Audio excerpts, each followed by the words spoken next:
नमस्कार, मी रुपाली. स्वागत करते आपल्या यूट्यूब चॅनलवरती, ज्याचं नाव आहे गोष्ट पुस्तकांची. आज मी तुम्हाला व्यंकटेश माडगूळकर यांची बनगरवाडी ही कादंबरी वाचून दाखवणार आहे. कादंबरी तुम्हाला आवडल्यास प्रतिक्रिया नक्की कळवा. धन्यवाद. आजूबाजूला सपाट मोकळा माळ, बाजरीची तांबडी राने आणि मध्येच गबाळे पडावे तशी पडलेली 30-35 घरे, अशी बनगरवाडी होती. बहुतेक घरांच्या भिंती मातीच्या होत्या आणि छपरे खपलीच्या काडाने शाकारलेली होती. काही थोडी घरे धाबेचीही होती. हर एक घरापुढे लहान मोठे अंगण होते. सांडपाण्यावर वाढलेला लिंबारा शेवगा होता. घराच्या मागच्या बाजूला मेंढरे कोंडण्यासाठी बाबळीच्या काड्यांचे कूड घालून केलेले वाडे होते. कुठे भिंतीला लागून गाडीचे मोडके चाक पडले होते. सगळे नेहमीप्रमाणेच. वाडीत रस्ते असे नव्हतेच. घरे बांधून उरलेली जागा चालण्यासाठी वापरली जात होती. इतकेच. बऱ्याच घरांच्या कवाडांना कुलपे नव्हती. 2-3 लहान मुले एका घरापुढे खेळत होती. घरांच्या सावल्या धुळीने भरलेल्या वाटेवर पडल्या होत्या. त्यात कुठे कुत्रे तर कुठे पांढरी काळी कोंबडी डोळे मिटून बसली होती. डावी उजवीकडे घरे होती. त्यातून बायांनी डोकावून बघितले. पोरे आत पळाली. थोडे पुढे गेल्यावर पटांगण लागले. लिंबाचे एक मोठे झाड लागले. त्याच्या भोवती पार होता. ती गार सावली बघताच तापलेल्या कोंबड्यासारखा जाऊन मी तिच्यात बसलो. टोपी काढली, घाम पुसला, पाय आपटून धूळ झटकली. वरच्या थंड सावलीने घाम जिरला आणि बरे वाटले. भूक लागली होती, पण पाणी कुठे आहे ते ठाऊक नव्हते.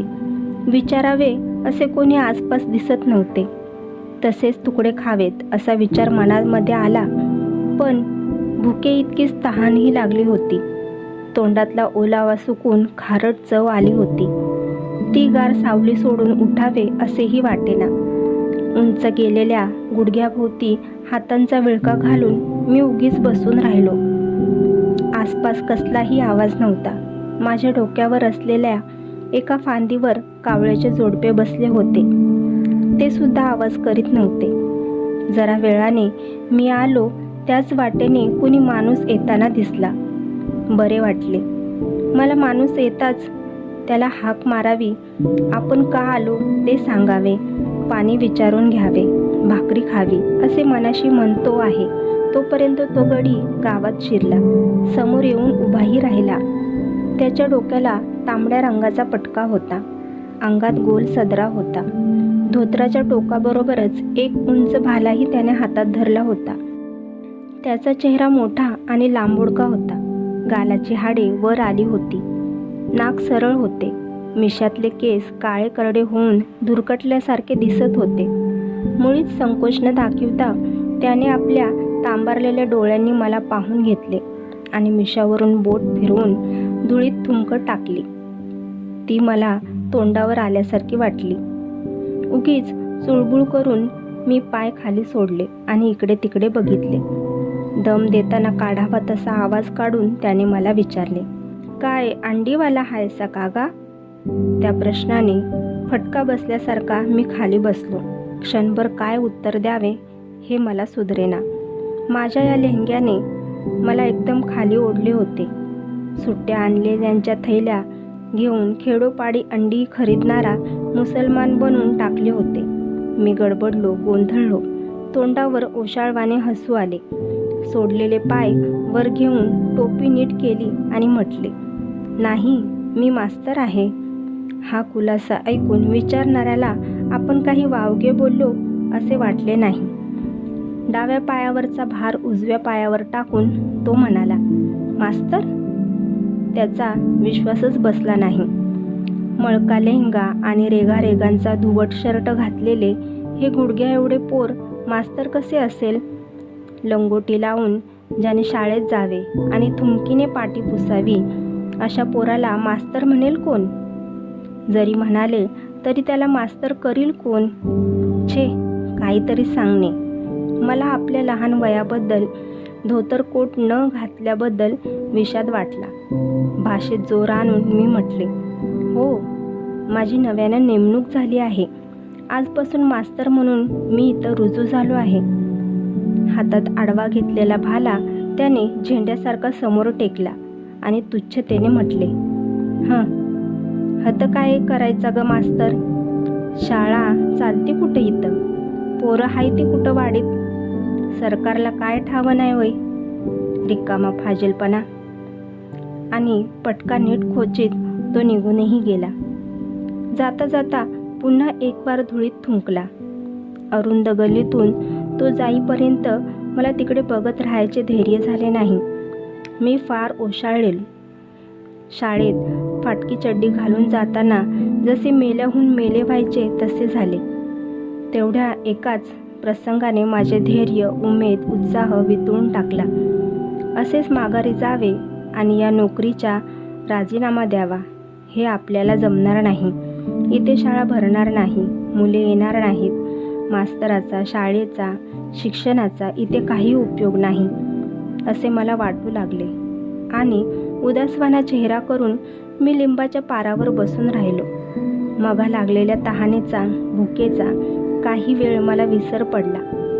उन्हात तळपणाऱ्या त्या गावात यावेळी मी कशाला आलो असे वाटून मला फार एकाकी वाटू लागले. आणि मग मिशा पांढरा झालेल्या एक म्हातारा हातातली काठी टेकीत रानाकडून आला. खांद्यावरचे जाडजोड कांबळे त्याने रुपयाचे कडे घातलेल्या हातांनी बळकट धरले होते. जोड्यातले पाय ओढीत ओढीत तो आला. माझ्या पुढे थांबला. कपाळावर हात घेऊन त्याने मला न्याहाळले. खानाखुणा पटण्यासाठी चुकले मेंढरू न्याहाळावे तसे न्याहाळले. म्हटले, हत का बसलास रे बाळा? मी म्हणालो, मी मास्तर आहे. आजपासून माझी नेमणूक इथं झाली आहे. अरे मग मास्तर आहेस तर इथं का बसलायस? शाळेत बस. म्हाताऱ्याच्या या बोलण्याने मला थोडा धीर आला. मला शाळेची इमारत कुठं आहे तेही नीट ठाऊक नाही. यावर समोरच्या लांबलचक चावडीकडे हातातली काठी करून म्हातारा म्हणाला, ती नवं का शाळा? चावडीतलं 2 खण शाळेचं. ही? हां, जा बस तर. एकटा बसून काय करू? पोरं कुठं आहेत? पोरं गेली का शेरडा मागं? पर येतेली. काय रानातच राहत्यात. पण शाळा भरणे इतकी आहेत तरी का? आहेत, बक्कळ आहेत. आणि हुत्याल की दर साल 10-20 लगीन उभं राहते. पोरं हुत्यात. तू शिकवायचं काम कर म्हणजे झालं. त्या बोलण्याचे हसू आले. पाराखाली उडी टाकून मी पिशवी घेतली आणि म्हटले, मला पाणी कुठं आहे ते सांगा म्हणजे जेवण करीन. भाकरी आणल्यात बरोबर. म्हातारा म्हणाला, पाण्याची वरड हाय का वाडीत? उन्हाळ्यात पार वाळवण होत्या. एक हेळ हाय, तो तिकडं बघ. मी गल्लीतून समोर पाहिले. गावाबाहेर दगड चुन्याने बांधलेला हेळ दिसला. आमच्या धनगराचं पाणी चालत असलं तर बघ देतो.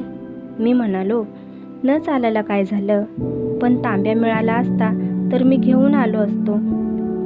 पण म्हाताऱ्याने तिथे उभ्या राहिल्याच एक हाक मारली, अगं ये अंजे, पाण्याचा तांब्या आण भरून मास्तराला. लांब गल्लीतून एका घरातून कुणीसे बाई माणूस डोकावले. म्हाताऱ्याने परत ओरडून तेच सांगितले आणि मग आम्ही दोघेही शाळेपाशी आलो. तालुक्याच्या मास्तरांनी माझ्यापाशी चावी दिली होती. ते म्हणाले होते, चार्ज देण्यासारखं काही काम नाही. पोरच नाहीत तिथं तर शाळा कसली? ही चावी घेऊन जा आणि चार्ज दिला म्हणून मी रिपोर्ट करतो. कुलूप काढून मी शाळा उघडली. कुबट भपकारा आला. खालची उंच सकल जमीन उखलली होती. धुळीने आणि चिमण्यांच्या पांढऱ्या विष्टेने भरून गेली होती. खांद्यावरचे घुंगडे काढून म्हाताऱ्याने त्यानेच तो कचरा लोटला.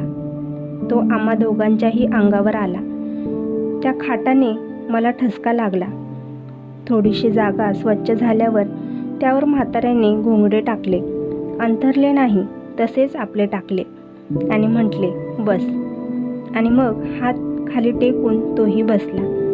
काठी बाजूला आडवी ठेवीत म्हणाला, हा सोड भाकरी. पाणी आणि आत्ताच पोरगी. मी पिशवी घेतली.